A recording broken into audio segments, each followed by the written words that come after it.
Well, we seem to have stabilized at a healthy number of people. So, Jenny, do you want to say anything before I kick things off with a recap of day one? And I'll need to share my screen. No, right over to you. Thank you. All righty.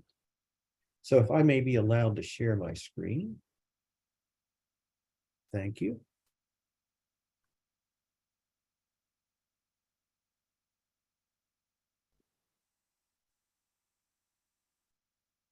So I'm hoping that you all can see my shared screen now.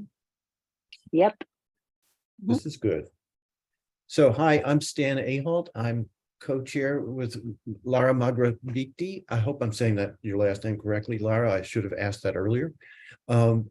Co-chairs, and we're welcoming you to the second day of this workshop, which is investigating scientific infrastructure for doing NIH types of science, and particularly ADRD. So I'm very eager to get going, and I don't want to spend too much time on the day one recap, particularly for those of you who are here during day one, but to catch people up who happen to not be here.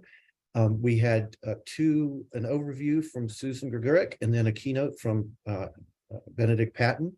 And it was very interesting bookends of the two ends of the spectrum, because Susan was very forward looking, obviously taking stock of where we are with 206 petabytes of data. We have a vast ecosystem of resources. I actually started wondering how that compares to some of the other large data concentrations that are around the world in various corporate places or in other countries. But I would say that we certainly have a huge resource of data, and we're now trying to figure out how to make the best use of that data. And as we build the systems that we're building, the ecosystem, if you will, of ecosystems, then we still have to meet today's ongoing analytic needs, as well as accommodate very new types of data entities and new frameworks and techniques. One that was mentioned of new data entities is a human pangenome. And then new analytic approaches included the large language models, which has captivated a lot of people. And we're spending a lot of time at the university level talking about how it's going to impact the universities. And of course, how do we integrate across other networks, including Elixir and networks around the world? And so Benedict was very quick to note that we built our platforms to be modular and community focused. We based our principles on open science, open software, and also on standards that have emerged over the last approximately 7 years, maybe a little longer than that. And we're now learning how to effectively federate our systems. So even if it's a federated ecosystem in and of itself, like BCD is, we might also federate it with other federated systems. So the Federation of Federations is something that we need to think about. And that means we need to be able to reuse these artifacts, these scientific infrastructure over and over again. So we have to design our strategies around researchers as the users. And we have to be looking at the opportunities that they are interested in pursuing from their research perspective. And I'll say a little bit more about that in just a minute. The session two, it was a summary of the NIH ecosystem. So I was quite struck by how many mature data ecosystems are developing in parallel across NIH. And we didn't have all of them listed yesterday. We had a good number, but certainly not all of them. It's hard to track all of the developments, particularly the data that is constantly flowing in. So we recognize that we have a challenge there of understanding exactly what is available across the collection of ecosystems. And we're also struck by the complexity that is a consequence of the size of the shift that we've undergoing in science, where we've gone from smaller group science to larger group science, as well as the technology and the shifting technology basis. And that brought about a healthy discussion on user education and how we need more tools for data harmonization and how we're going to prioritize our resources effectively, particularly in a somewhat distributed environment where there's not one criteria for prioritization. And we also are transitioning from a community of downloaders that are habituated in getting the data and putting it someplace locally to people who have to work in the cloud now. And that does require a different framework, a different mindset, a different set of tools. And we spent a fair amount of time talking about federated versus centralized strategies, not an inordinate amount of time, but it was noted that this is an optimization optimization set of problems. And there are multiple ways of doing this trade-off between federation and centralization. And it depends on, in many cases, the balance that you're trying to strike between different types of frameworks and what you're trying to do with your particular scientific regime.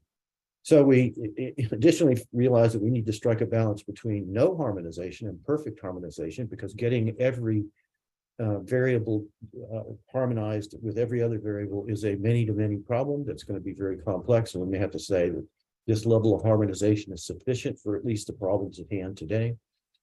And then it also struck me personally that a very good case was made that returning the harmonized data back to the original source is a really good idea, and it really helps increase the overall quality of the data.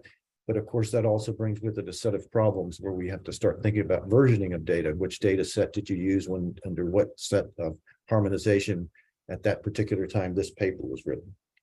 And then finally, we did realize that we have a real problem in understanding which data and which tools should I use, given the vast array of data sources and analytical tools should you use for a particular hypothesis. And that's something we need some more thought. We need to figure out how to go about analyzing a particular problem so that we can direct people to the right resources. We then shifted into a session where we talked about the ELSI of data sharing, and that was a very informative session. We realized that a diverse workforce has many advantages. I think all of us are in agreement that perspectives from different groups and different origins yield a very much more successful science. It also changes the quality of the science, and it also gradually over time establishes trust between different groups as they learn to work together for a common objective. But we also noticed quite strongly that it's an active process. It doesn't work if you just assume it's going to happen. It's not a passive process. It's an active process where people have to be involved. We had a very stimulating discussion around tribal communities. The catchphrase that was put out, which really makes sense and is easy to remember, is nothing about us without us. And the fact that we've had incidents both in the past and in more recent times of research misconduct for tribal communities has led to an erosion of trust. And we have to rebuild that trust by understanding that we have organizational differences between our kind of predominant scientific culture and the tribal, both culture and communities, of making decisions differently in different ways, of political differences and the opinion of the single versus the many, and cultural differences. And that was driven home to me after the meeting, when I had a meeting, another meeting in the afternoon, where those very same topics came up, that you can look at things very much differently if you're thinking about single groups or a community of groups. And so we had a very nice discussion about de-identification processes, including clinical data sharing, where we understand that there's a lot of risk involved and that there seems to be a high degree of vulnerability in sharing clinical data, but there are mitigation strategies. And we had a very nice roundup of those mitigation strategies, which is a valuable set of slides in its own right. Thank you, folks, for that effort. And then the DEIA and ecosystems, looking again at that same theme of individual versus the collective, and noting that in order to be transparent, we need to have accessibility into what is out there and what is available to us. And then it was driven home in a nice discussion that trust in a medical recommendation, we've certainly seen this recently in the pandemic times, requires people to be able to see themselves represented in the research studies from which those recommendations derive. And we need to be very intentional about this inclusivity, because if we look carefully at even some recent studies, the inclusivity is not necessarily as strong as you might think from the more aggregated numbers. So we also made a request to you all, our users. Many of you are researchers yourselves, and feedback on these different ecosystem examples would be very welcome. I think that the community of scientific infrastructure builders really need to hear more from the users about what works, what doesn't work, what's clunky, what's elegant, what's needed, what's absent. And Laura did a very nice job of summing up a call for action. We need to consider how we're going to advance the NIA data ecosystem to enable ADRD researchers. So we need to understand the current NIA data ecosystem, given the context of the broader NIH ecosystem we learned about on day one. Again, if you weren't here on day one, I urge you to look at the slides when they're released for public consumption, and it's a very informative slide deck. And we also are going to have some working sessions this afternoon that Laura will introduce to highlight specific opportunities, challenges, and solutions to advance the ADRD research opportunities. A very important area for us to focus on. Oops, I'm sorry, I went the wrong direction. And we've created 2 driving use cases that we want you to think about in the breakout sessions. Use case 1 is identifying the impact of sex differences on brain aging and ADRD. And sex differences have a major impact of molecular change in the brain. So we need to look at this carefully and start to tease out the differences in the sexes. We know that there's a difference, because even if you look at mortality rates, they shift pretty dramatically as our population gets older. I'm sorry. As you go from gender across gender, you can see that there's a big shift. I was looking at these statistics day before yesterday, just happened to cross my desk, and I went, that's pretty interesting. And then use case 2 is understanding the molecular processes that underlie pathological aging versus healthy aging, and identify possible determinants of resilience to ADRD, so that we can change our lifestyle, increase the appropriate things we eat, maybe even mindfulness issues. So with that, I'll turn it over to the next session. I'll quit my sharing here. And I will turn it over to, I believe, Mary Ann, if my memory serves. That's correct. Were you going to show a slide of I'm showing my own slides, correct? I believe that's the case. Okay, so there we go, session 4. So yes, we are going to hear in this session, this time focused completely on Alzheimer's disease and some of the major projects that are making Alzheimer's data tools and compute resources available. So I will introduce the speakers as they come briefly, but you have their biographies, so you can read a deep background about them. So let me share my screen, and oh, there it is. There's my, are you going to show the slides? Okay. So I'm going to just give some brief remarks about the current state of Alzheimer's disease research environments, knowledge environments. And I should say at the outset that I myself do not run an Alzheimer's environment. So I was chosen, I believe, as the moderator because I'm somewhat neutral. So I've looked into several of these environments. I've also spent my career either building or looking across the types of data resources and knowledge resources that are produced for biomedicine. And one of the reasons, of course, that the FAIR data principles came into existence was to help with the fact that if you have 10 different knowledge environments, they tend to be built in 10 different ways. And of course, that makes user experience and integrating across them very difficult. So I was struck yesterday, as always, when I hear these types of talks, how impressive an array of resources are available to researchers. But I always try to look at least one level below because, as you could see in a lot of the questions, there still remain a lot of difficulties, both human and technical, in trying to work within and across these resources. So can I have the next slide?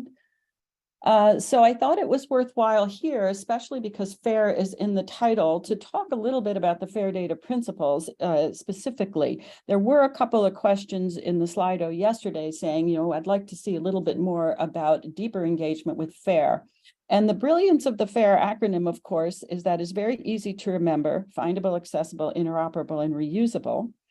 But FAIR also had a set of 15 principles that went along with that as to how one achieved findability, accessibility, interoperability, and reusability. And I find that whereas almost every researcher these days who knows about FAIR can do the findable, accessible, interoperable, and reusable, the implications of that for how we build our data resources are not always clear. So I like to say that there's the high level FAIR, which everybody agrees to, because who doesn't want to be fair? But then depending upon your inclinations, you can go a little deeper to understand that findable deals with unique identifiers and machine readable metadata, that accessible deals with protocols for authentication and standard formats, that interoperability has something to do with resolvable vocabularies and ontologies, and that reusability is means that the data are sufficiently well described to allow you to use them. But if I could have the next slide, in fact, when you go even deeper, you see that there are very specific recommendations. And what I often find is that people say we are fair, but if there is no common understanding of fair, then it just means my resource is findable according to my interpretation of this, but not necessarily thinking about it in a global way. And I think it's worthwhile to look more deeply at these, such as the, again, globally unique and persistent identifier, the rich metadata, that they are indexed in a searchable resource, such as Google dataset search, for example, that we use ontologies and vocabularies.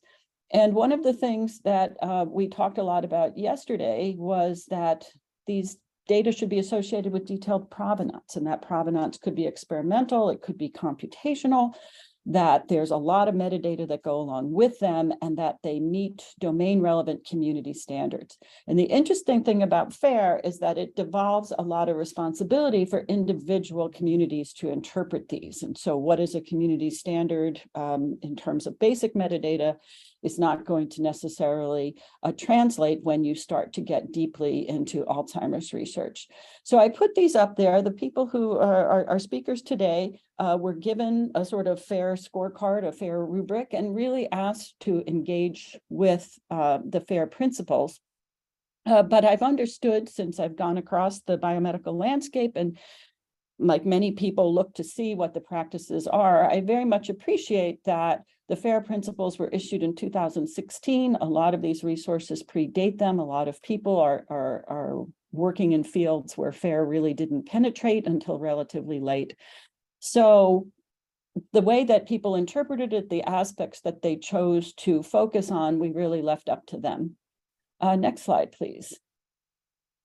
So just some comments on the current state. We just heard some excellent ones that I think are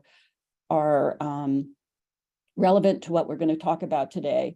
I have to say that looking across and listening to the prep work of the different speakers, there's truly an impressive array of data, knowledge, and compute resources that are available for Alzheimer's disease. These are very powerful platforms, and people have worked very hard on them. As one might expect, there's an uneven engagement with the specifics of FAIR, but there's clearly progress, especially in the area of interoperability between individual platforms, where the ability to go across platforms, aggregate data, query data across them is really quite evident. And I think we're going to hear about some of those today. There do seem to be some AD-specific standards, for example, some CDEs and data dictionaries that are really promoting interoperability and cross-query. So I think that that is a really good foundation to build on. But we have to remember that FAIR deals with both human and machine-based findability, accessibility, interoperability, and reusability. And so I think it's not simply a matter of getting down into the weeds of the technical pieces. There is also the user experience of how to go across all these resources. And I loved this picture, that this image from GAIN, where they show the 67 or 61 different data resources that are available to you. But I think if you think about this and you think about an individual user having to go across these resources, you can appreciate that this richness can also lead to frustration. And I think we heard that yesterday from people that, wow, this is all dazzling, but as an individual user, I really wouldn't know where to get started. So it's really important to think about how it is that outside users of various abilities, user personas, engage with these resources. And are there things that we can do, whether it's on the human side, we heard concierges, other sorts of things yesterday, smoothing over, having to apply for data access to all 61 of these in a separate system. There are things that we can do to make it easier for users to take advantage of this rich array. Next slide. So the goals of this overall session was to really assess where our infrastructures are now in terms of FAIR. Again, we left it to the individual speakers to interpret that, and I think you will see an array of responses.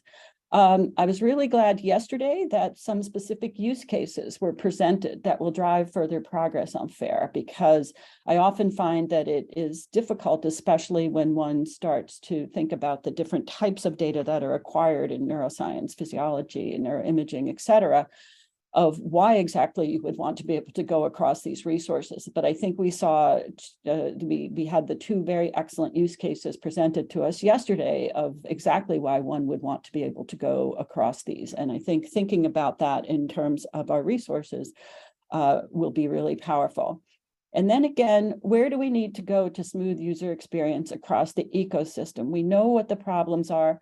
We know where the difficulties are, but we saw an example yesterday of one of the speakers who said, you know, we could try to solve everything, but I want to concentrate on solving the thing that will give us the most bang for the buck. That is there a problem that causes people to not be able to use these? And can we go after that and make meaningful progress, even as we cannot make perfect progress?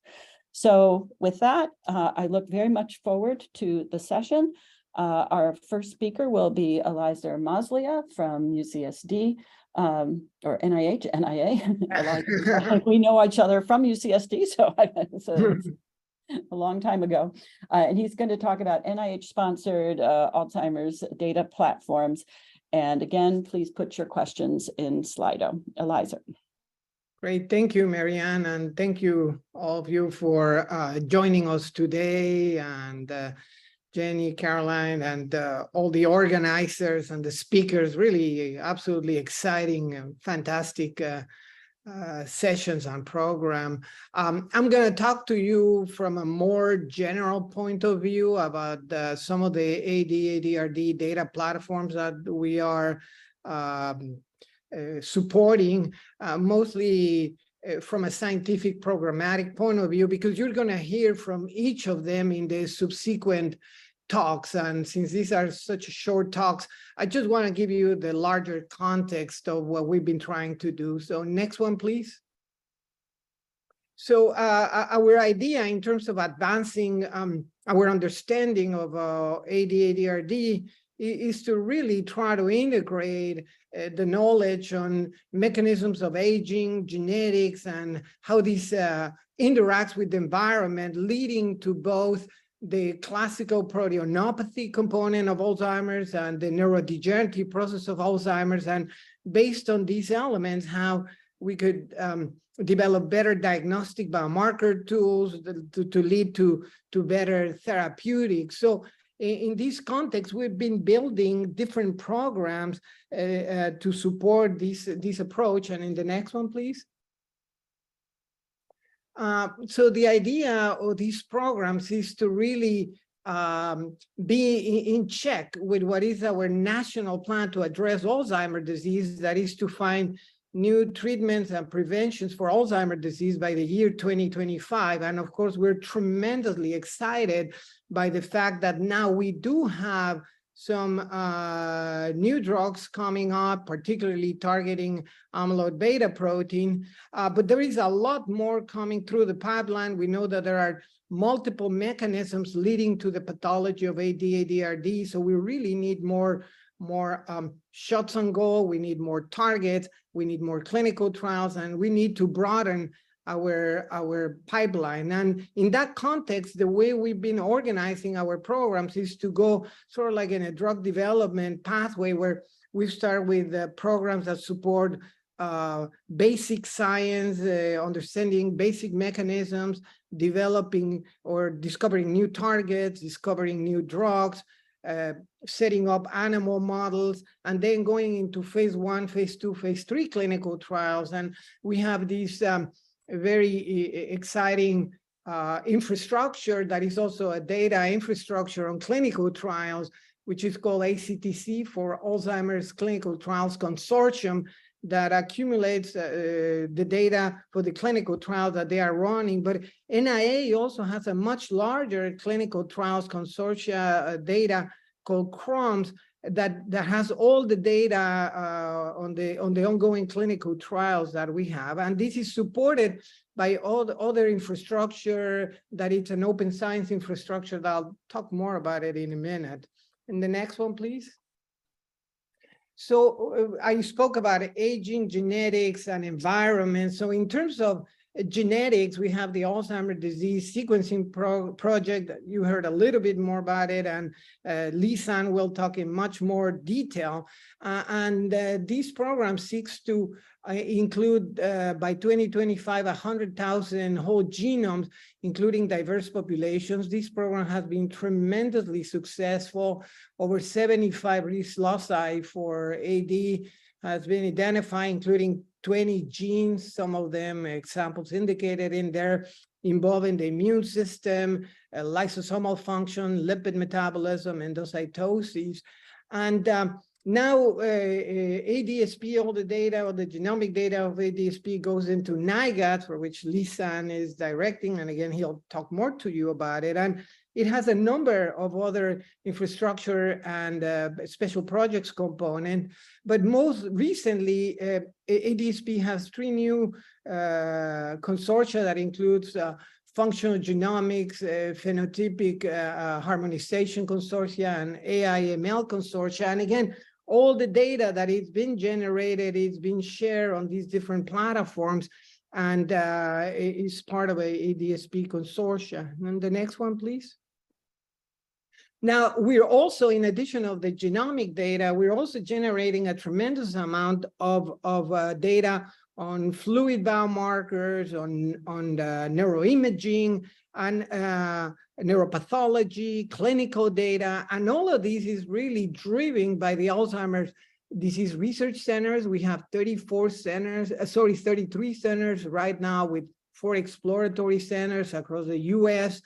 And all the genetic data, clinical data, all the information goes to our second major data hub, which is NAC, or National Alzheimer's Coordinating Center, and you'll hear more about that as well. And NAC communicates with NICRAD, which is our centralized repository, and data and samples and information is exchanged. And we also have SCAN, which is the standardized centralized AD neuroimaging, that also exports data to NAC and communicates with the Alzheimer's centers, and of course also communicates with the NIAGADS and ADSP, because a lot of the genetic data coming into NIAGADS actually comes from the from participants of the Alzheimer's centers. And Marianne mentioned to you GAIN and all the platforms that are naming under GAIN, and we also collaborate with GAIN and around that pipeline. On the next one, please. Now, a tremendous advance in the field, in addition to the recent announcements of new drugs targeting early stages of Alzheimer's disease, and this is being bolstered by these discoveries, is the development of a framework to better understand Alzheimer's disease based on biological markers, ATN, amyloid tau, neurodegeneration, including PET imaging, MRI, and more recently, plasma biomarkers. And this has been bolstered by the longitudinal studies that have been supported, for which all the data have been made publicly available in very specific platforms. And on the next one, please. And the flagship platform for this has been ADNI, or Alzheimer's Disease Neuroimaging Initiative, that is supported by LONI, and you'll hear more from Art about LONI in a few minutes. But since the development of ADNI and the tremendous progress that has been done thanks to that data sharing and visibility.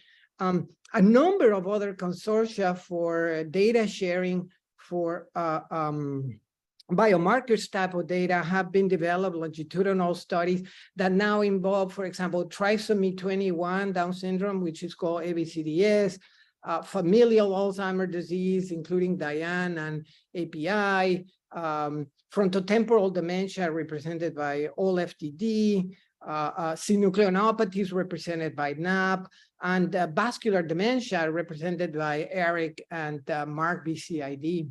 So all the data that has been generated by all these longitudinal consortia are now being shared through these databases and are in the progress of further development. And the next one.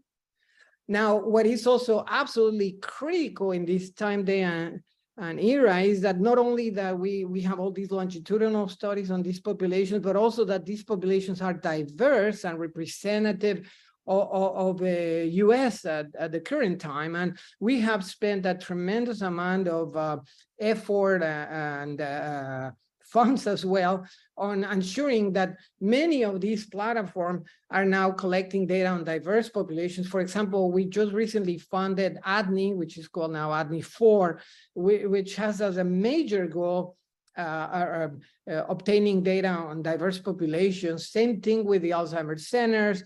We also funded a very large consortium in Texas for collecting biomarkers data on Latino population that is also shared through the databases that I mentioned, and a number of others. I'm running out of time, but these slides will be shared, and I'll be happy to answer questions. And the next one, please. Now, we're also developing a pipeline, not only for biomarkers and clinical data, neuropath, but also for development of new drugs, and also to make, and during all these different programs for drug development, all the data that has been generated shareable and available. And in the next one, please. NIH is funding right now over 400 clinical trials, including pharmacological, non-pharmacological, as well as care and caregiving, neuropsychiatric. The division of neuroscience, we deal primarily with pharmacological and non-pharmacological trials. But in the next one, please. We have now developed a multi-consortia. Susanna Petancesca and Lori Ryan were the leaders on these several years ago, and now it has grown into a multi-consortia structure where we're collecting data on ADRD, single cell level, multi-omic, including metabolomics, proteomics, etc., through the AMP-AD project, or also Accelerated Medicine Program for AD. That means that I run out of time. But I mean, we have a number of other consortia, including Treat AD, Model AD, which is these models of Alzheimer's disease. And the important thing of all these different multi-dimensional consortia that are collecting all these data is that all it's going into the AMP-AD knowledge portal. And you'll hear more about from Laura and others in her team. I mean, they've been instrumental for many years on these. And in the next one, please.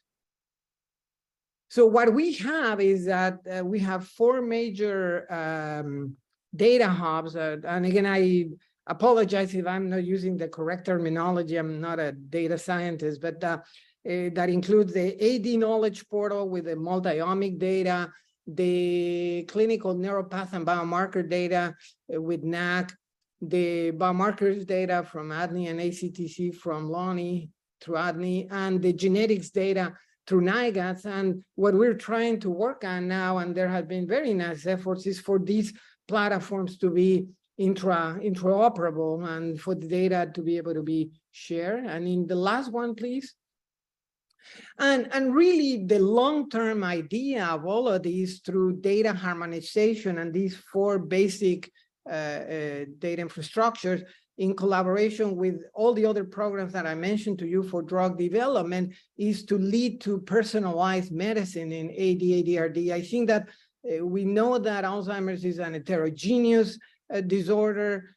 We have learned these with the analysis of this data, and we really need to develop personalized treatments. And I think that through this process and using the FAIR principles, we will be able to achieve this. And that's why it's so important, this workshop yesterday and today for us, because it's really going to help us to guide how to move forward as an institute and through the national plan in this direction. And on the last one, please, just to thank you, acknowledge all the great work of the people in the Division of Neuroscience at the NIA. And if you need to contact us, we are here to serve you. And please just feel free to email me or contact me. Thank you. Thank you, Eliza. Next is Anna Greenwood, who's going to talk to us about the AD Knowledge Portal. Oops. Great, thank you. Thanks to the organizers for inviting me to speak here. It's been a wonderful workshop, and I'm really looking forward to the continued discussions today. So I'll be talking about the AD Knowledge Portal today. Can I have the next slide? So as Eliezer said, the AD Knowledge Portal supports an array of systems biology consortia and translational centers that the NIA's Alzheimer's disease projects fall into. And so this is multi-grant consortia, as well as large U54, U19 grants that are generating large amounts of multi-omic data on human and model system studies. And so can you go to the next slide? And these are all underpinned by a set of resources. We'll talk today about the AD Knowledge Portal, but we also have several results explorers that share curated results and insights coming out of these consortia. Can I have the next slide? So at SAGE, we serve as the data coordination center for these consortia. And so what that means is that we do two primary activities. One is to disseminate the resources being generated from these centers to the broader research community. And the other is to support consortium-wide efforts through applying team science approaches. Next slide. Next slide, please. So data coordination really comprises both people and infrastructure. And at SAGE, we have a team of scientists, data engineers, governance experts, software developers, and designers. And we do the socio-technical work to coordinate the science of these large consortia. Next slide. And so the infrastructure that I'm talking about today is the AD Knowledge Portal, which is really the front entry point into a larger infrastructure system that is underpinned by Synapse, which is one of the NIH designated generalist repositories. Synapse is a cloud-based infrastructure and that does all of the data cataloging and storage for these consortia that are contributing their data to the system. And it also permits access control. We have a governance team at SAGE that acts as the data access committee, governing appropriate access to the controlled human level data. We also have these results explorers that I mentioned that are part of this ecosystem.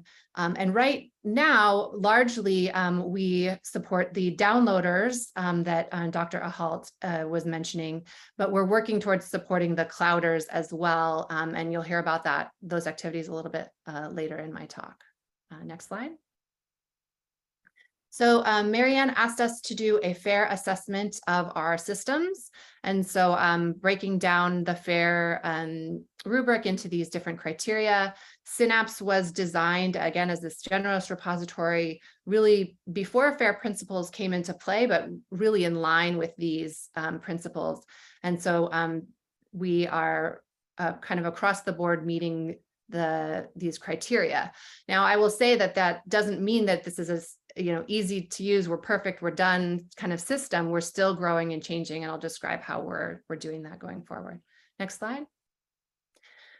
So the AD Knowledge Portal is the output for all of these 13 now programs, and we share not only data, but also other information about these projects, including the grant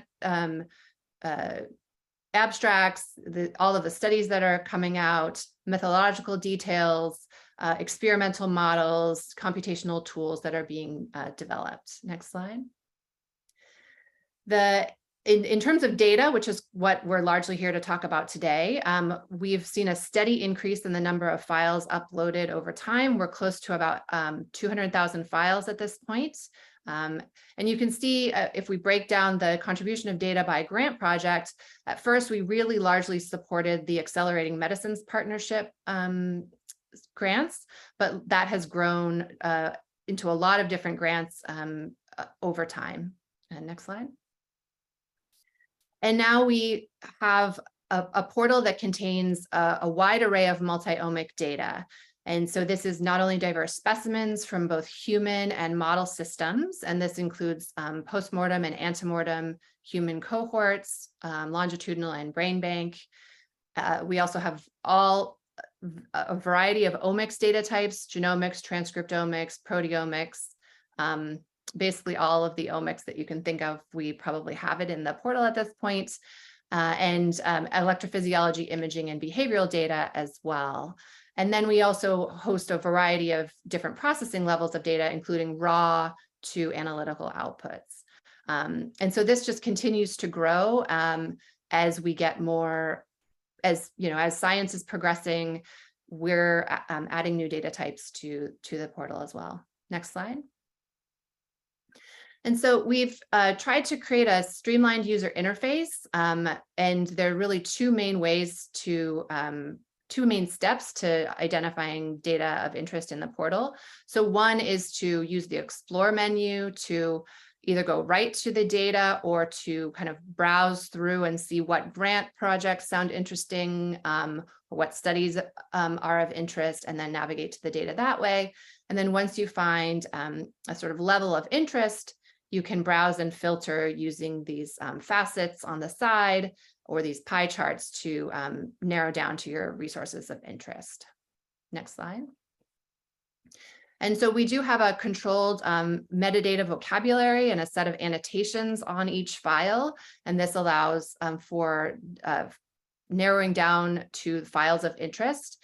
As was pointed out in one of the talks yesterday, we currently do not have a very great way of annotating these files for race, ethnicity, sex, diagnosis. That is something that we're actively working on and looking to enhance in our kind of next phase of portal development. There are some governance concerns that we're kind of navigating on the side, and in order to enable that really important capacity. Next slide. So we measure and track the traffic to the AD Knowledge portal, and we relaunched the portal on a new framework in 2019. And you can see that we started tracking it, and it's just sort of steadily increased since then. One of the things I want to really emphasize is that promoting data reuse really requires actively getting out and telling people about the resource. And we can see that our efforts to promote the portal really have an impact on increased use. So these are just 3 conferences that we attended last year. And we can see that during the conference, we see a spike in people visiting the portal, and then that sometimes persists a little bit afterwards. Next slide. So not only are people visiting the portal, but they're also using the data. So we had over 1,800 research teams downloading the data in the 2 years that you see, or 4 years that you see there. And we also track people who are actually using this data in publications. So we track people who reference the AD Knowledge portal, and we sort of separate this by the data contributors who are citing their own data, and then secondary data users who were not involved in the primary research. And we see that the majority of the publications actually derive from this secondary data use. Next slide. Another thing that we do that I think really enhances the fairness of the portal that isn't really captured in those FAIR principles is providing user support and clear documentation. Ultimately humans are interacting with the data. And so as machine readable as it is, we still need to provide that supplementary information. And so we have a rich documentation and help site that we continually update. We have a newsletter, and we provide monthly data updates. We have hands-on workshops, including one coming up at the Alzheimer's conference this summer. I think there are a few slots left in that for those who are interested. And we also have a discussion forum. Last year, for instance, we answered 200 questions from users to help them understand some of the nuances of working with the data. Next slide. So this just shows that we're not done. We're continually trying to improve our portal, and we have a proposal under review now, and we're thinking about increasing interoperability as one of the major things we're doing. And so in the last few minutes, I'm just going to briefly talk about what we're doing with interoperability. I don't have much time, but next slide. So we're focusing on specific use cases. This is a slide you can see later, but I'll skip it for simplicity. Next slide. Some of the things that we're working on are connecting directly with some of the other repositories, including NIAGADS and NAC. We are already kind of connecting with the Loney resource that you'll hear about. And we are proposing to connect with Cavatica and Terra. And I think for the, I have some more slides, but I'm going to stop there so I don't run out over my time too much. So thanks very much. Okay, thank you. And our next speaker will be Lisang Huang on the NIA genetics of Alzheimer's disease data storage site. Thank you, Marian. And thank you for giving me this opportunity to tell you a little bit more about this NIAGADS. Next slide. So our focus is human genetics data, and like our mission is to develop a continuing data resource for Alzheimer's genetics genomics research as more data and more cohorts, more recruitments continue to happen.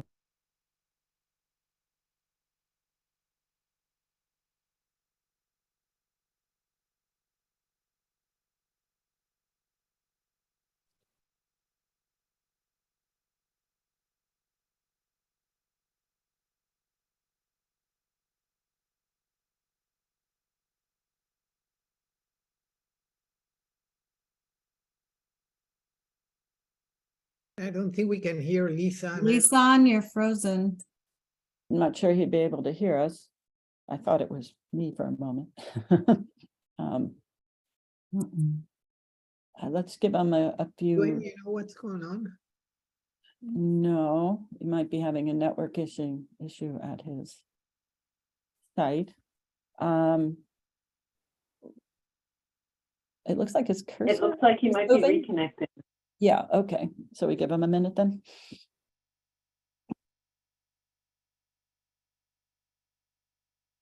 Yeah, I think that's a good suggestion when he comes back on, maybe to turn off this video. If he can't reconnect soon, then I think we can move on to the next speaker and get him back.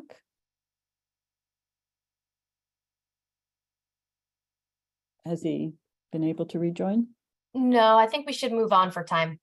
Okay, so Sarah Biber is our next speaker. We'll get back to Lisan on the National Alzheimer's Coordinating Center. Thank you for being ready to step up in a minute.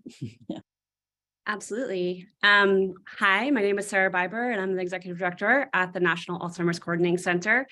It's wonderful to be here and to hear from all the other presenters. Thank you for inviting me to present.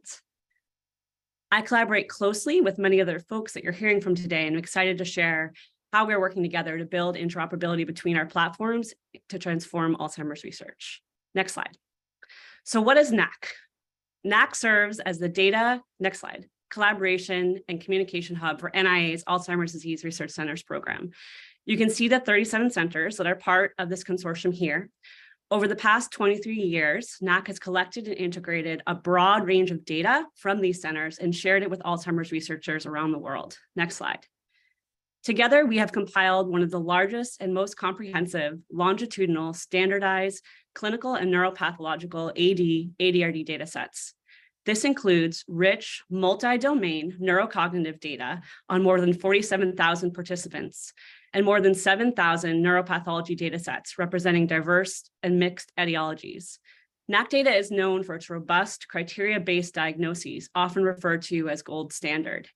NAC data is widely used by researchers, and its utilization has increased dramatically over the past year as we have rolled out new tools and initiatives. Next slide, please. One of the fairest aspects of NAC is that we convene leading experts from across the country every few years through our clinical task force to define the latest clinical research standards for the field. This includes co-developing tools to collect and ensure quality control for this data. The UDS is used by ADRCs and has been translated into dozens of other languages for use in international research studies. Next slide. NAC data has enabled many impactful and innovative research discoveries and is about to become an even more valuable tool. It has provided insights into disease heterogeneity, been used to develop powerful algorithms for early detection and differential diagnosis, and been a valuable tool for genomic analyses to advance precision medicine. Next slide. So hopefully I've convinced you that NAC data is valuable and has always been fair. Next slide. Now I'm excited to highlight some of the ways that we are working to become even fairer. NAC is currently going through a process of dramatic modernization. We're building new infrastructure that will enable us to be on the leading edge of fair innovation. This includes an electronic data capture system powered by REDCap, a modern data platform that is easily scalable to new data streams and to building linkages with other data repositories, and an advanced data search and access portal. All of these new tools are being iteratively developed in collaboration with key stakeholders across the Alzheimer's disease and related dementia field, with the goal of meeting the growing needs of the research community. Next slide. So now I want to highlight how NAC progress is supporting a more seamless ecosystem. We recently moved all of our existing data onto a new virtualized cloud-based data platform powered by Flywheel. Next slide. We've started to build pipelines to integrate new data streams for ADRCs, including EHR and CMS data, digital biomarker, and digital neuropath data. Next slide. We are collaborating with other NIA repositories to expand interoperability between our platforms. We are key partners on the SCAN initiative, which is focused on collecting standard MRI and PET data from the ADRCs. NAC is in the process of linking the SCAN metadata and analysis data with our existing data for thousands of participants using the NAC ID. We are collaborating with SCAN and LONI to make this newly integrated SCAN, volumetric, and SUVR data available to researchers starting this fall. This is a great example of how NAC is helping to standardize and harmonize a valuable new data stream and make it more interoperable and accessible to researchers. NAC has a long-standing partnership with NICRAD and NIAGADS, and we are currently expanding this collaboration to enable NAC to integrate and share more blood-based biomarker and genomic and genetic data. We recently started developing a pilot with SAGE that aims to build interoperability between the AD Knowledge Portal and NAC that will enable us to integrate multi-omics metadata and analysis data. Linking all of these data streams together for ADRC participants will enable researchers to ask and answer new questions to advance the field. Next slide. So how are we going to make this data available to researchers? NAC is currently collaborating with other NIA repositories and ADRD researchers to develop a one-stop shop for all ADRC data modalities called the Data Front Door. This tool will enable researchers to search and access a wider range of standard integrated data and metadata modalities for ADRC participants. The Data Front Door allows data sharing through several self-service components, including quick access files, real-time dashboards, and an innovative cohort selection tool that lets researchers build their own multimodal data sets. For example, researchers will be able to use our cohort selection tool to select all the participants with a specific genetic mutation that got below a certain score on a specific neurocognitive exam and that have a recent PET scan indicating low amyloid levels. Next slide. So let's review how NAC's platform aligns with FAIR and what we're working to improve. I'm going to cruise through some of these points pretty quickly because we're low on time. NAC data is readily findable. Just type NAC data into Google. It's the first thing that pops up. It's also available via the NIH website. We are collaborating with experts to develop standard metadata for all the new data streams that we are integrating. We're currently also exploring options for assigning persistent identifiers to ADRC participants, such as the PPRL, which you heard a lot about yesterday, which would facilitate linkages with other NIH studies. Next slide. NAC data is easily accessible via our web-based self-service access portal using single sign-on. It currently takes about 15 minutes to request our quick access file and sign our data use agreement. Once that is completed, all of our data will be provided to you within 24 to 48 hours at no cost. As far as the Data Front Door, As I mentioned, we are building other self-service data access options that will make it easier for researchers to locate and access data that they want for ADRC participants across platforms. Ultimately, we would like the data front door to serve as a single data discovery dashboard for the ADRC program. Down the line, researchers will be able to access, analyze, and build algorithms with this data using secure enclaves and tools within the NAC cloud. Next slide. NAC data is already interoperable in some important ways, but we would like to build on this further. As I mentioned at the beginning, NAC and the Clinical Task Force have set standards for data collection and quality across all ADRCs. We're transitioning to electronic data capture, which will streamline data submission and quality control processes for ADRCs and make it easier for UDS forms to be used in other studies. I've also highlighted how we're working to become more multimodal. Moving forward, we are interested in enabling more interoperability with the broader NIH ecosystem. For example, we are looking at adopting more common NIH data elements and open biomedical ontologies. The version of UDS that we are releasing in January uses the RX norm ontology for medications. Next slide. Reusable. NAC has existing data use agreements and robust data dictionaries that we will be building off of as we become more multimodal. We also have handbooks and resident experts that can help researchers understand how to use our data for different types of analyses and hypotheses.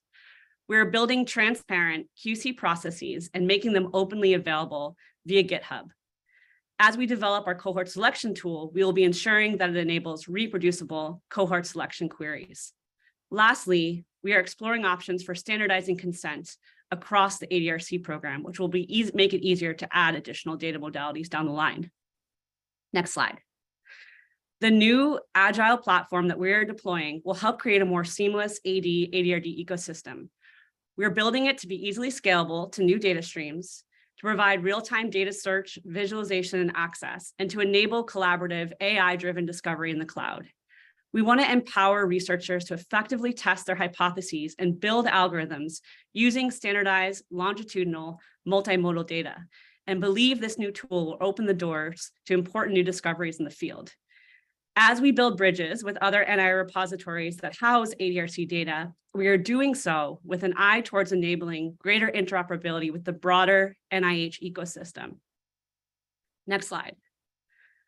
We'd love to further explore how we can best leverage multimodal data to empower important discoveries in the field.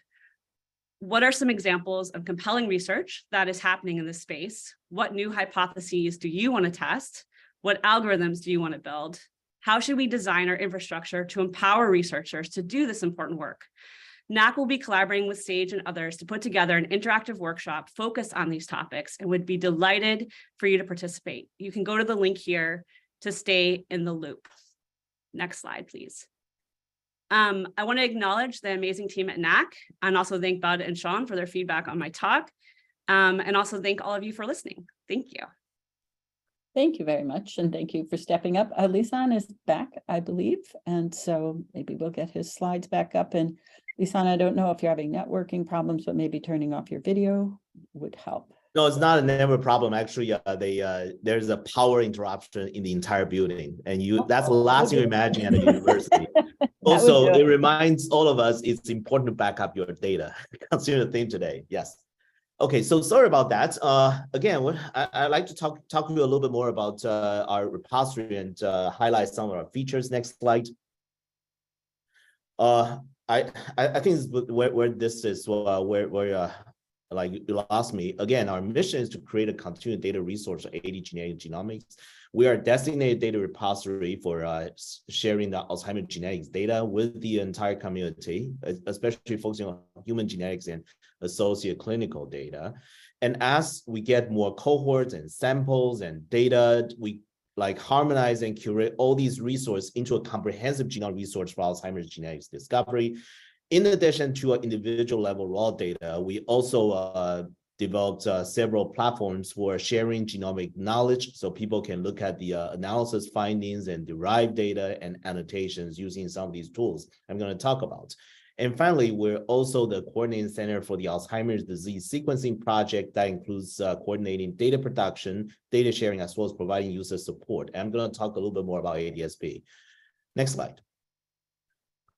Here's some numbers about NIAGADS. We now have about 100 data sets. These are including whole genome, whole exome, GWAS analysis results, some of the omics data, genome-wide summary statistics, and that covers more than 170,000 samples being genotyped, and we're supporting close to 500 different unique data requests.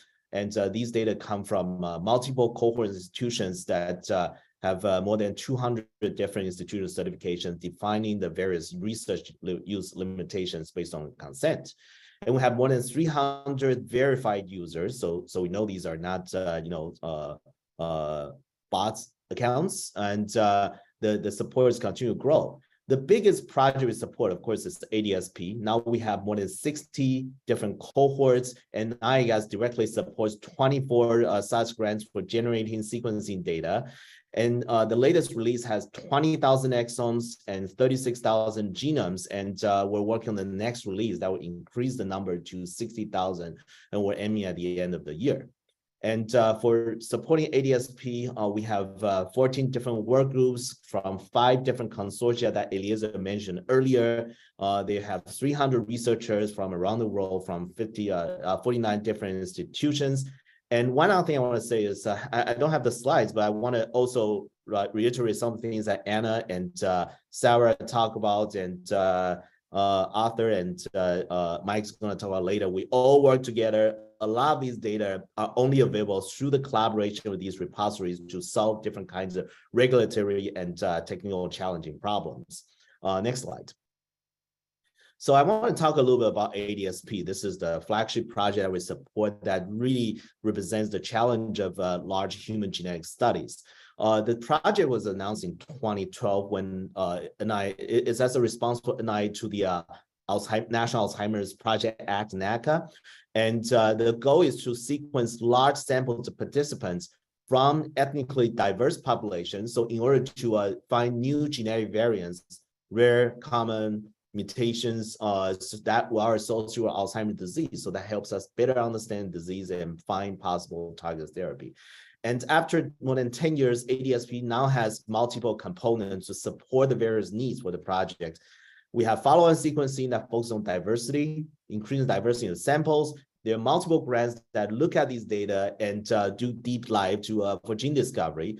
The phenotype harmonization consortium consists of domain experts that look at different kinds of clinical data for harmonization.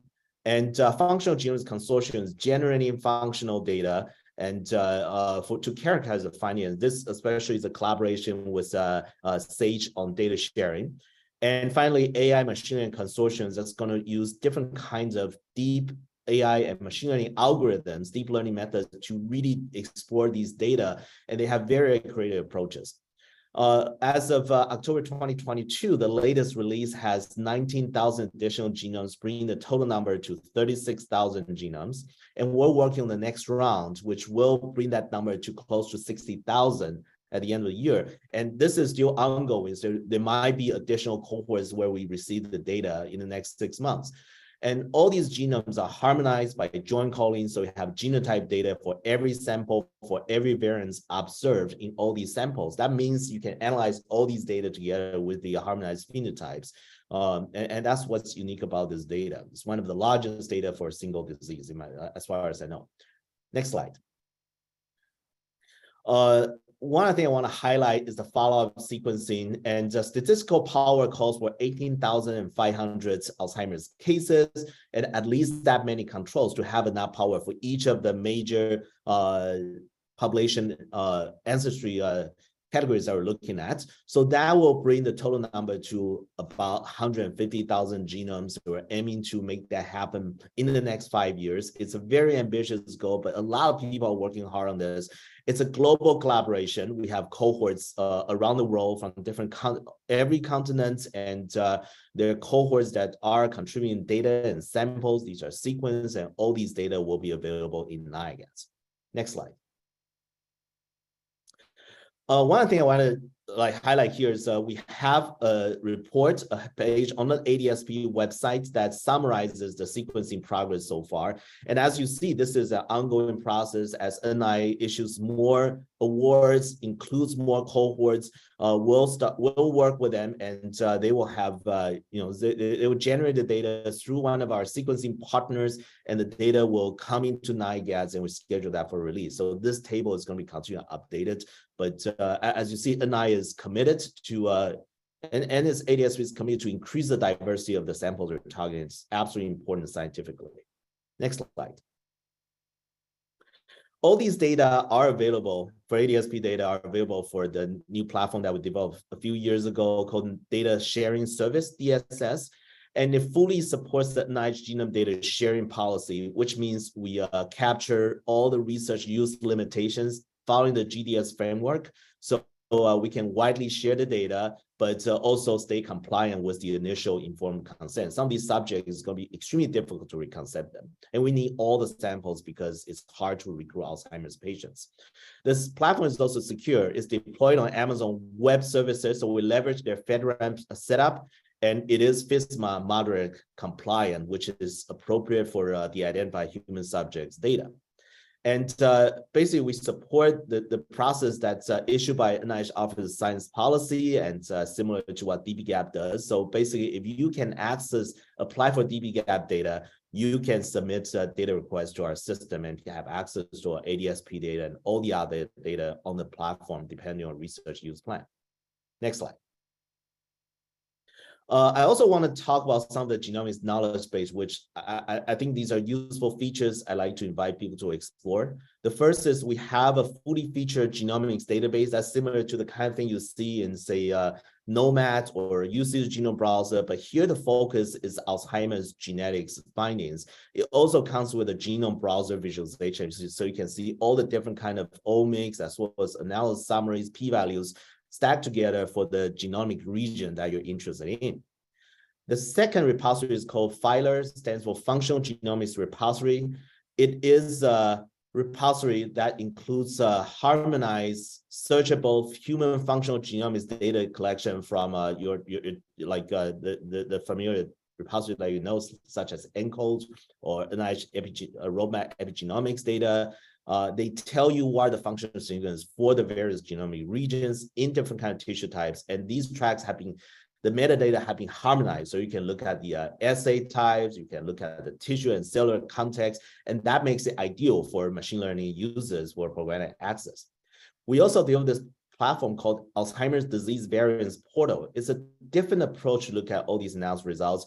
These consist of top findings in the literature for genome-wide associated studies and some similar studies.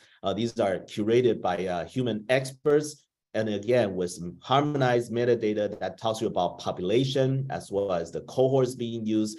And you can look at the top findings for the genes that you're interested in. And finally, it's still on process, but we have prototypes that allows you to access all these findings through an API that allows you integrate all these data into your workflow, so you can extract these features from into your say machine learning or statistical analysis, and still ongoing. And we'd like to see if people are interested, let us know. We can work together. Next slide. We support FAIR principles, and here's a brief assessment of what we do, but especially for genomics area where the standards, file formats has been very mature, it makes our life easier.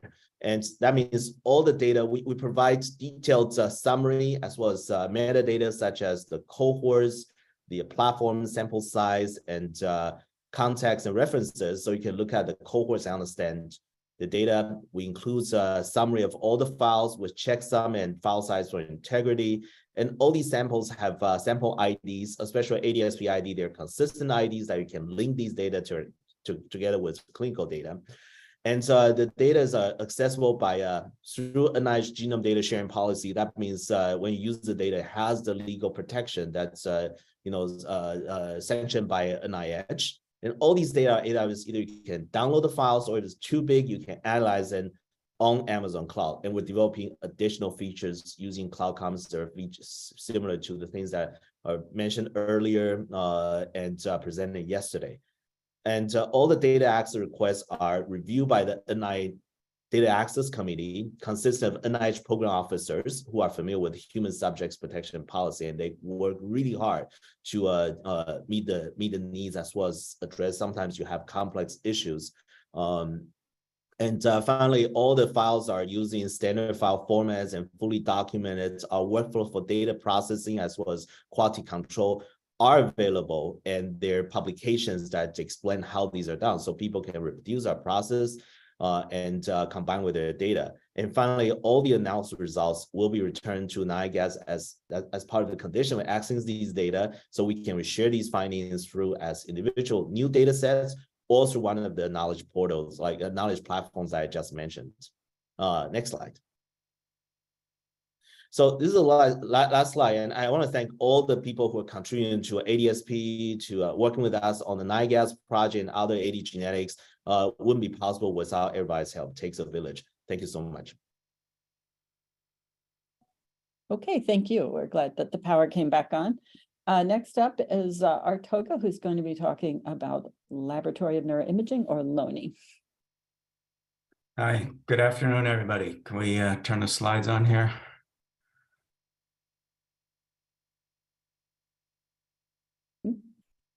Slides. Slides.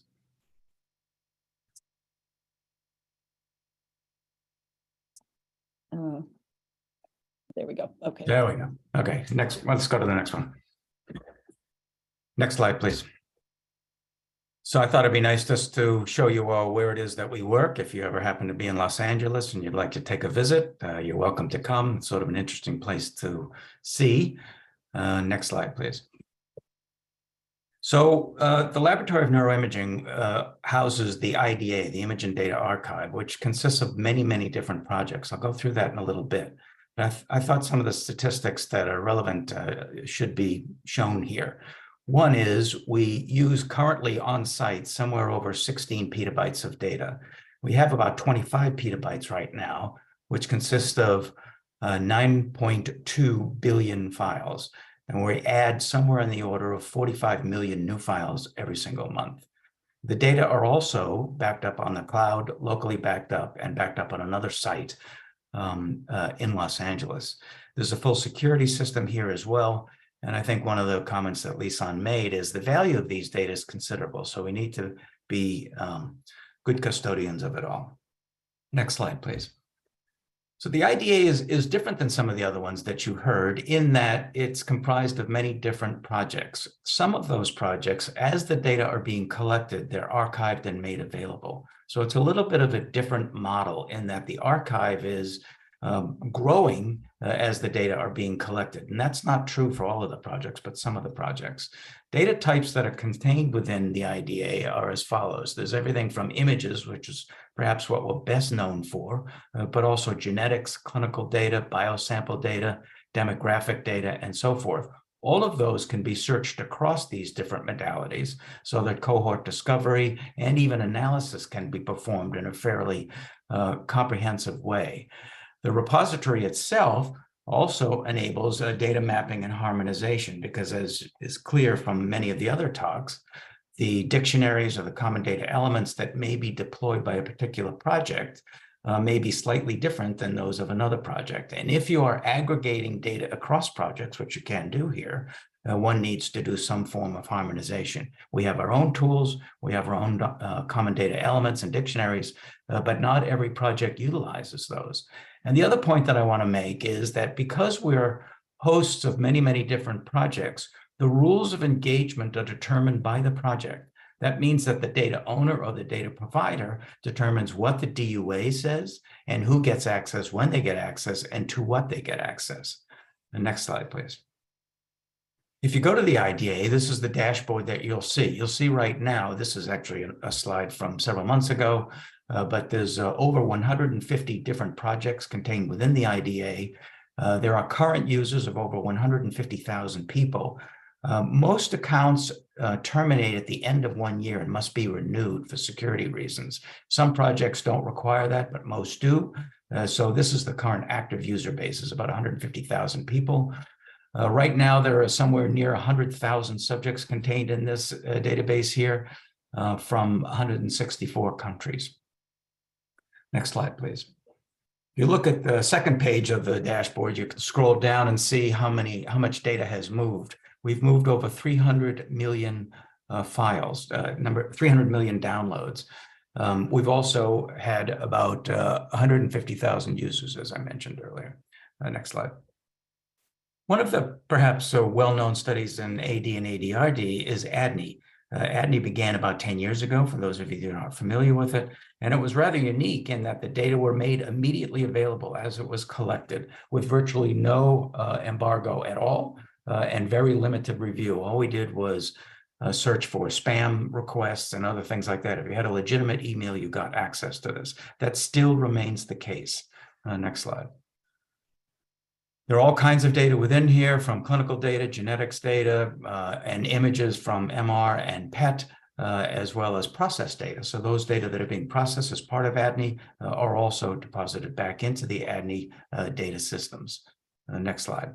The dashboard for individual projects allows one to kind of see the demographics in this particular case. You can look at all kinds of things, but this one shows who is normal, who has early MCI, late MCI, or even Alzheimer's disease. Again, giving you a quick view of the composition for that particular project. Next slide.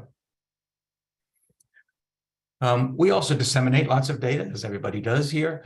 These are the number of applicants and downloaders. You can see the applicants and downloaders right now well, this is 2022, so somewhere around 7,000 people came in just for ADNI.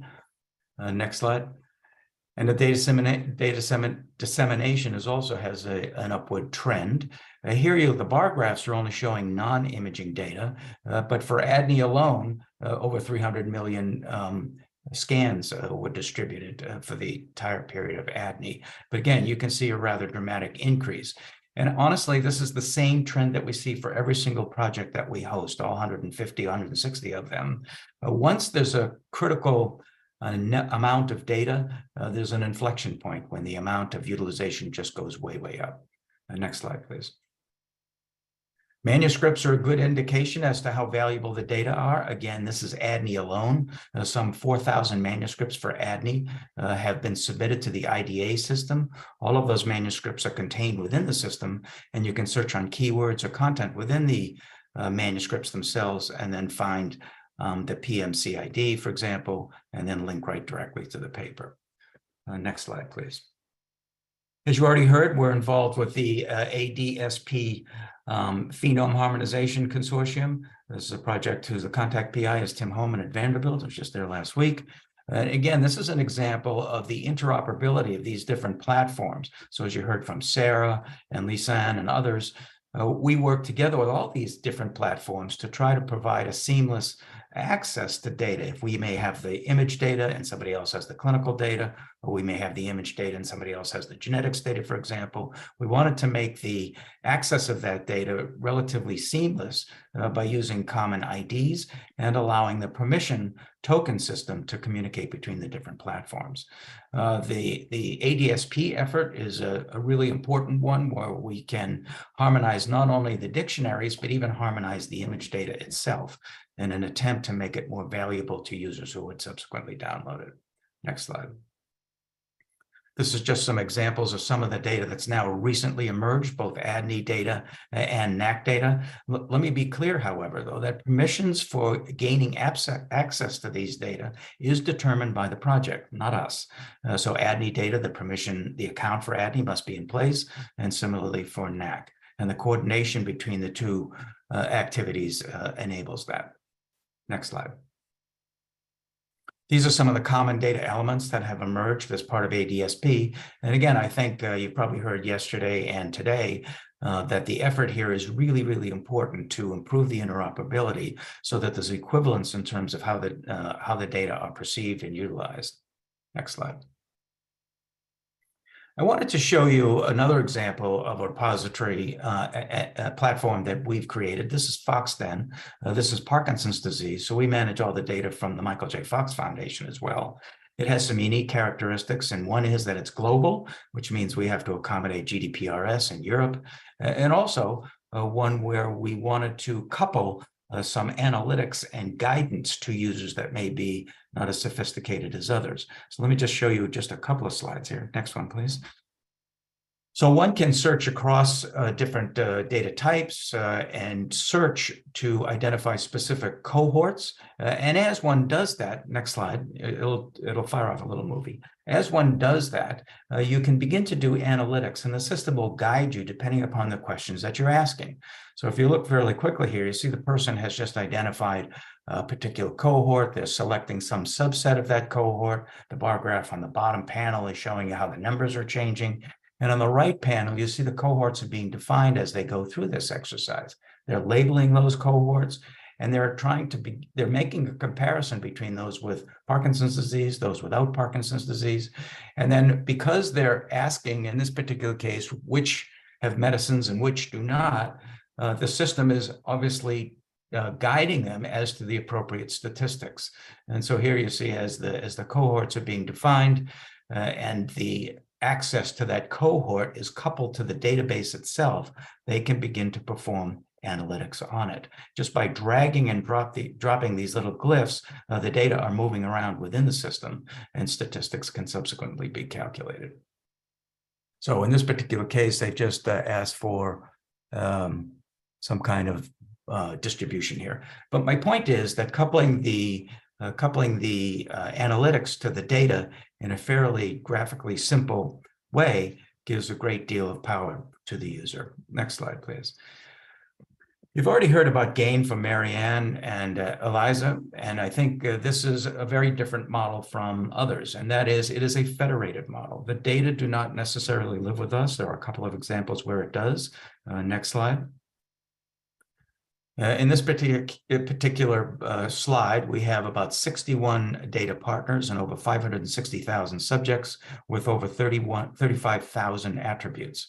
You'll also note, well, you can't actually see it here, but any of these platforms, any of these archives, the user can, the platform itself can disconnect from GAIN. And the reason we did that was we wanted to respect the particular needs of the partner. This is a federated model so that we wanted to have the power and control retained by the partner. If they're doing an upgrade or they're adding data, they switch it off, switch it back on, and then the system resynchronizes. Next slide. This provides the opportunity for people to do cohort discovery for secondary and meta-analytic studies, and also to explore and visualize trends using the Explorer system. So one can not only define cohorts, but one can explore those interactively, and the data are being synchronized with each of the partners that have been selected. Next slide. So here you can see yet another graphical interface that shows you the power of selecting data, analyzing it, and so forth. I know I'm out of time, but I have only just 2 more slides. I'll be done in a minute. So you can define these variables of interest and then perform statistics on those. Next slide, please. And here you can just see you can pick the particular statistics that are of interest to you, perform the computation in real time, and in the final slide, get a result. And so I think a couple of things I wanted to just finish with here, and that is that coupling the analytics to this in a graphical way that makes access to the data fairly straightforward and simple, helps improve the utilization of the data. I think having common data elements, or at least dictionary harmonization approaches, are really important. And the final thing is, given the fact that we have so many platforms being described here, we need to insist on the utilization of a GUID, or a universal ID, so that subjects that show up in one study aren't duplicated in yet another study. Thank you very much. Thank you, Art. Very impressive. Our last speaker of the session is going to be Mike Nails about the CARD resource. Thanks. Hope the audio is okay. So I'm just going to talk briefly about cloud forward data sharing and some limit testing we've done with long read sequencing. Next slide, please. So I have some disclosures. I'm the supervisory lead for advanced analytics at CARD, but I'm also a managing partner in a consulting firm and therefore consultant, and also a scientific advisor to a number of small biotechs. I'm also lucky enough to not personally be building or maintaining any independent data platform. I'm just a data scientist that shows up for work and tries to make some results and do some occasional cloud engineering. A lot of what we'll talk about is just using these cloud forward platforms to accelerate, global collaborations that we do at CARD, and kind of trying to decrease the community activation energy. Next slide, please. So I'll just give you an overview of how we go about data sharing at CARD. So next slide, please. So right, this is probably old news to everybody here, but we started out with SNP-based studies that could be done on essentially a floppy disk. Then in the 2000s moved to megabyte-sized data that you could run on a laptop. 2010s, you had gigabytes and laptops with clustered computing and things like that. And then right in 2015, we started kind of moving to the cloud adoption and terabyte-sized data. Right now, we're working with data sites that are petabyte-sized at CARD, but building machine learning models and association studies. And things are actually easier because we're going to the data and we're not dragging it down from some repository or anything like that. In general, it's centralized research. It's cloud forward centralized research. Next slide, please. So we didn't want to kind of reinvent the wheel and build a platform for CARD. So we really did a systematic review of all the platforms out there a couple of years ago when CARD started up. And we really kind of narrowed down to a couple options that really kind of go for these principles on the right that are kind of a superset of FAIR. And, we really wanted to go for things that provided compute resources at no cost or could be sponsored. So these, level the playing field and bring in researchers from around the globe that, while it's sometimes $10,000 to download a data set from someone and reprocess some of these large data sets, we wanted to make sure that everybody could play if necessary. We also wanted to make sure that data stayed safe. So if there's things like airlocks or, having agreements where you have to analyze the data in situ, where code can be shared in real time, that really keeps people honest, but also, helps with transparency and reproducibility, while at the same time letting people govern their own data resources. One thing that we're really, really focusing on right now, as is a lot of people on this call and a lot of our collaborative partners, is kind of token sharing or access control list sharing, or potentially even data mirroring across these different repositories that facilitate meta or federated analytics, but also, bring people together and collaborate, right? Because this is the sample sizes we need to make a real difference as community science. And it's really how everyone grows together. We're really here to, facilitate these resources as much as we can. And, even if we're just helping as a third party. Next slide, please.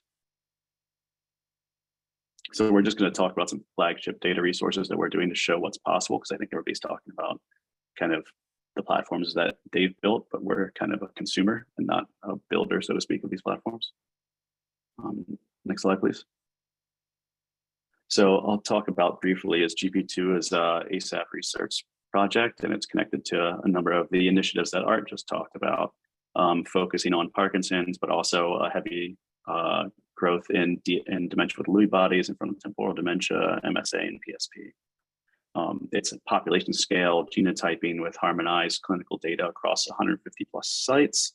We're aiming, ideally to be up to, the 300 to 500,000 sample range in the next 5 to 8 years. Next slide, please. And you can find this at Terra. So we've shared everything through Terra. You can analyze the data there. It's really friendly. I'm a little bit older than some other analysts, so I just spin up a virtual machine and go right at the stored data in the bucket. But you can also use the workflow languages or the workbook functionality in Terra to kind of make some results and carry out your science in your favorite flavor. Next slide, please. Another project that we're really excited about at CARD is the INDIE project, so the iPSC Neurodegenerative Disease Initiative. And this was actually in a question that someone had asked earlier about, cell-based model systems. So this is there's an animation, if you hit the button, please. And maybe another one too. Sorry, I'm used to running my own slides. And then, what this is a lot of different lines that, to be brief, just take all the important ADRD genes and up to 132 variants and are engineered out of the same kind of, for lack of a better word, neurodegenerative risk boring cell line. So a very, solid background to make these comparisons without a lot of noise in it. And it's multi-omics, and we've started sharing these already. We're trying to share this data in as close to real time as possible in data dumps that have been QC'd to a baseline level of QC previously. So next slide, please. You can find it on the Alzheimer's disease data workbench.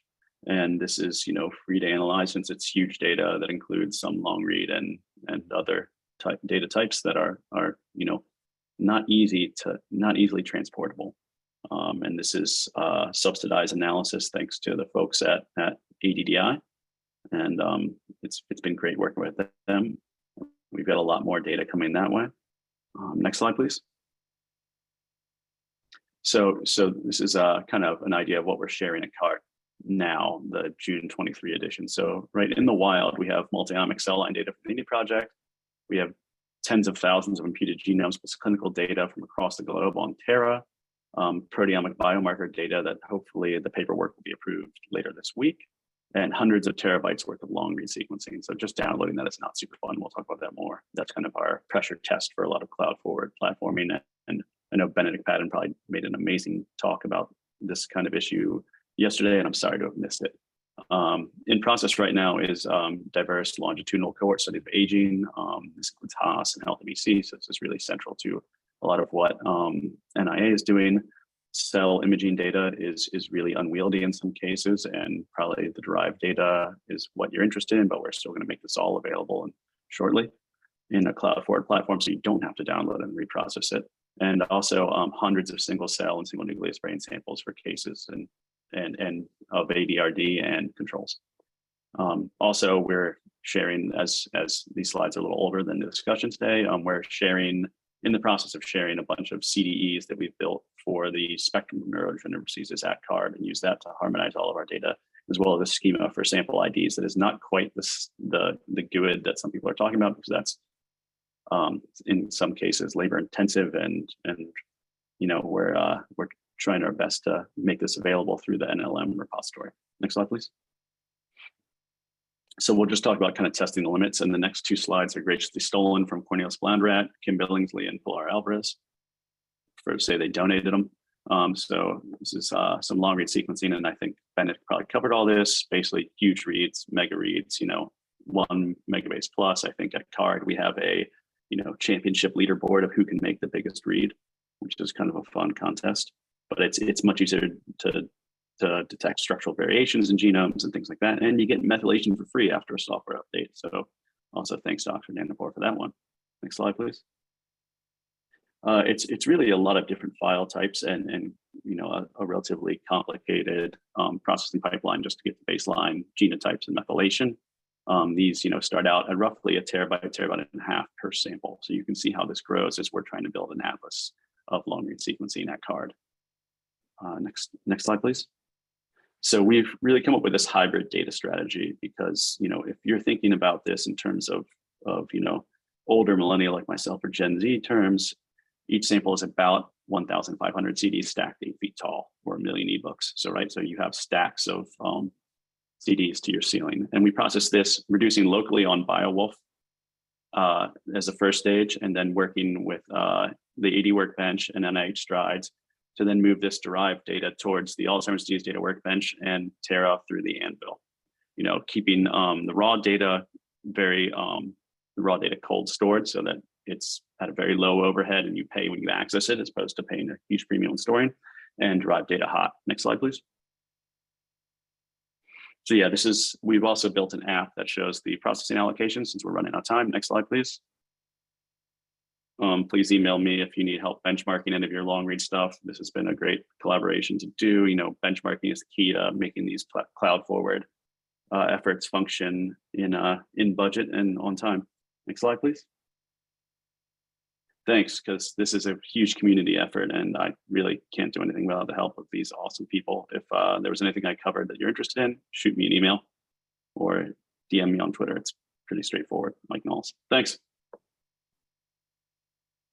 Thank you very much. And thank you to all the speakers for those excellent talks. I think you will agree with me what I said in the beginning, that there's really truly impressive progress that's gone on to be able to use multiple resources together. Can I ask all the speakers to turn on their cameras so we'll have our enter into our panel discussion? And I think that it's interesting, and something that I hope that we will get to in a bit, is that, again, if I were a user, I would look at all those lines connecting all these different resources and really wonder if I wanted to take one of those use cases, the cohort selection use case, for example, that we were given to look for underrepresented groups. How would I start? How would I know what all these resources are? So I'm hoping that we will get to that. But first, I wanted to bring up some of the specific questions. So one of the things that is being asked for a lot, which is model organisms or non-human data. That's the second question that you've seen there. There's been quite a few questions that have come out on that. That was one of the first questions I asked when I was asked to moderate this. What about all of those resources? And the answer was, this particular workshop is being focused on human resources. But I don't know, Eliza, if you want to speak just a little bit about some of the other resources that are available, and if there's going to be a follow-up workshop to this. Perhaps that's a Jenny question. Yeah, well, definitely there are some other resources available. Didn't have time to talk. One very important one is Chrome's, which is our repository of all the data on the clinical trials. And there are others that are coming up in terms of real world data, which is a huge thing, digital markers of Alzheimer's disease. But Jenny, maybe you want to mention some? Yeah, no, we definitely hear you. And it's not that we do not think that model organisms and other model systems are not important. And I see Anna also wants to say something, I think, related to this topic.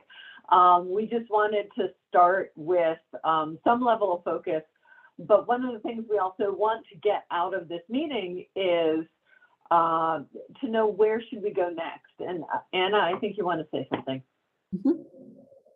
Yeah, I was just going to point out that the AD Knowledge Portal does have quite a bit of model system data. And so this includes mouse models, specific knockouts, or also a lot of the models coming out of the Model AD consortium, which is generating kind of the next generation of familial, or sorry, rather late onset sporadic Alzheimer's models. And yeah, we have a growing set of model system data in the Knowledge Portal.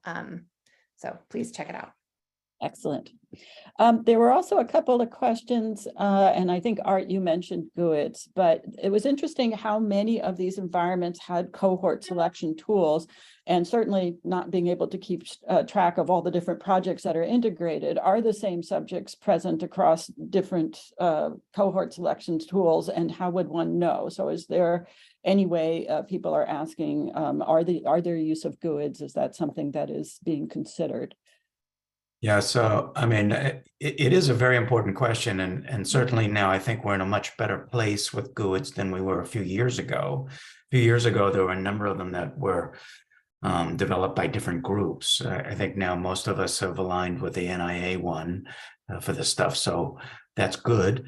At least in our own world, where we have so many different projects that are contained within the IDA, it's actually not unusual at all to have the same person show up in more than one project.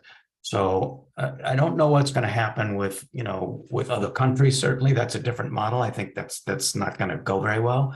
But I think if we at least as a community, if we adopt the NIA one for all of this work, I think we'll be doing a great service to the science. And it isn't that hard. We can't do it as the archivist, by the way, because the PHI that's included in the hashing of this data, we never have access to it. But I think, it's one of those things that just isn't that hard. And I think, maybe NIA wants to weigh in here, but I think it's important. Yeah, I agree with what Arthur just said. NIAGADS also has the same challenge, because we're not we don't recruit the cohort, so we don't have the PHI to generate the hash. But many of ours, the repository have already been working together about ID cross mapping, and certainly work with NAC and NACRAD as well as Sage and Lonely ADNI data is part of ADSP, and the ID actually is like they're just based on the same ID, so there are ways to link the data. But you have to go to a repository to find out where's so there are different places where you start and find out what other resources are available. Anyone else on that question? Okay, so I think that also brings up another question that was asked in the, I think it got voted to the very top, which is when it comes to FAIR, as I mentioned in my introduction, there's sort of the generic FAIR, and it was really interesting, again, seeing how each of the resources interpreted FAIR, some very specifically referencing the FAIR principles, others saying, well, you know, you can find us, you can do this with us, you can do that with us. But I think one of the questions is there are tools like FAIRshake and others which allow communities to create a rubric against which different data resources are evaluated. And I think what we see in for example, a GUID would be a very specific recommendation, right, that somebody would be supporting. If one can get down to these very sort of specific rubrics, then it means that you can also give it to data generators and others, right? Anytime a new Alzheimer's resource is being created, you can say, look, these are just 10 simple things, right, Jenny, that you can do to make it more likely that your resource is going to be able to be interoperable. So do we feel that we are at the point, not necessarily, again, going into the really deep harmonization that everybody envisions, but are there some simple standards, for example, that could be specified and have everyone basically say, yes, I do comply with this, or no, I don't comply with it? Because I think that would help people be able to go across across all these resources. So is that something that is practical and fairly easily done? As you said, Art, right? Sometimes you can do it. It's just you need to know that that's what you need to do. Any thoughts on that for a FAIR standard for Alzheimer's data and knowledge environments? I think that's a fantastic idea. I would love to participate in figuring out what those core set of elements would be and should be. We went through the exercise of mapping our resource to the FAIR principles, and I was actually surprised that it was true across the board. But I think if you go a layer deeper, there may be some things missing. And so it's like in that specificity where we really start to understand where those gaps are and where we can improve. So, yeah. I can share a little bit about our experience. We're also looking at FAIR, like when you write grant renewals, got to do something, especially like get prepared for the workshop. It's a similar experience with just Anna said. If you look at the top level, we're all implementing the 4 top words, but the other challenge is FAIR is not something that's like well-defined. Here are the recommendations. We do FISMA, and there are all these different kind of standards published by the government, so just follow them through. It's very tedious, but you know what to do. And for FAIR, it's, I think it's at a level of principles. And like Marion, you just wanted, the key is every kind of data, every kind of purpose has their own interpretation. So my guess at this moment, we probably need to just work together and figure out what's the right way to do it. It's not going to be a certification compliance effort because that doesn't exist. But we also want to do it because it's going to make our resource better. That's right. And I think when going across them, it's also a declaration to people who might say, well, maybe I want to start at Lonia, or maybe I want to start here at Sage, right? Well, what is it that they support that would then transfer to other platforms? So I think it's an interesting idea. We've also had a question from Tim Clark, because we heard a lot yesterday about Elixir and a lot of what's going on in Europe and the Global Alliance for Genomic Health. And there's a set of standards, of course, that are emerging from those groups. And to what extent are the different platforms engaging with bioschemas or any of the other types of standards that are coming from those communities? I can speak to that. So the slides that I didn't get to in the end of my talk, just due to time, it's exactly the approach we're taking. We're using those community standards and trying to bring them into our system as much as possible, because that means we do a little bit of work and we get a huge gain for our users because we can immediately connect to Terra or to Cavatica if we use this like data repository service, for instance. And so I think, yeah, absolutely, like relying on those community standards whenever feasible is going to be the key to our success here. I'm sorry, I'm trying to get all of these windows. Sarah, did you want to say anything from the point of view of? Yeah, sure. I was actually going to circle back to the previous question and, just mention that I think one of the things this has been really amazing to be a part of this whole workshop and to hear from others and to go through the exercise ourselves at NAC and really taking a close look at how are we fair right now? What are some tractable things that we can do to become more fair in collaboration with the partners that you're hearing from today. And I think there are, like tractable things that we need to do, but sometimes these are both socio and technical challenges, right? And I think it's really important to keep that in mind, and governance challenges are part of that also. And so like we know that, we have the NAC ID and we're working with ADRCs right now to actually change how that NAC ID is assigned to allow us to add additional data modalities more easily and integrate those. But we're also looking at how can we more broadly assign persistent identifiers, right? Which would enable more interoperability across other NIH studies.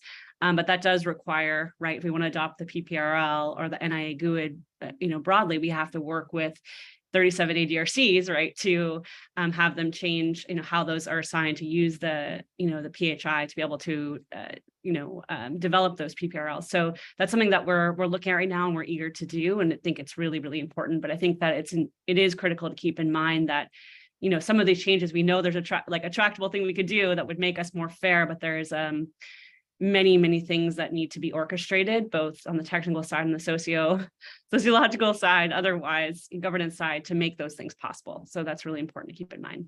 Yeah, I do very much appreciate that, but I also think that, again, putting out these sort of frameworks for new resources, for example, right? Because looking at the strength of the ecosystem, I don't think that we've seen the end of new resources for Alzheimer's being and related dementias come into existence.